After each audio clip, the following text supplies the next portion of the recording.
यहाँबाट कोदोमा पनि अनि अर्को यो पनि मेरो खेत हो। यो एउटा यो छ, अर्को यो भइहाल्यो, अरू उतै छ घरै पछाडि छ, यता छैन। अब यहाँ भएको भनेको यही दुईटा हो। अनि यो भइहाल्यो मेरो बोर्डिङ मिटर।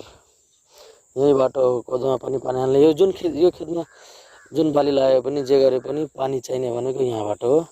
यसमा पनि त्यही सेम हो, यहीँबाट पानी जान्छ। जुनसुकै बेला पनि 24 घन्टा एभाइलेबल हुन्छ। यहाँ मिटर छ, मोटर लाउने, जोड्ने, लाइनमा जोड्ने, चलाउने, पानी 24 घन्टा एभाइलेबल हुन्छ। तर अहिले यसमा भर्खर बिउ काटेर यतिकै छ। अब यसमा सिधै असारमा धान रोपिन्छ, अरू केही रोपिँदैन। अब अहिले यसमा त कोदो, अब यसमा कोदो काटेर, कोदो पाकिसकेपछि, फलेर पाकिसकेपछि बल्ल काटेर यसमा धान लगाउने हो त्यति बेला। अहिले यतिकै हुन्छ यो। अरू मान्छेले पनि रोपेछ, उता हेर्नु, यहाँबाट देखिन्छ देखिँदैन त्यो, अर्कोले पनि त्यहाँ रोपेछ, अर्को खेतमा रोपेछ। र यही बेला हो कोदो रोप्ने बेला, यही हो कोदो फलाउने। अरू त अब के भनौँ होइन, अरू त सब ठिक छ।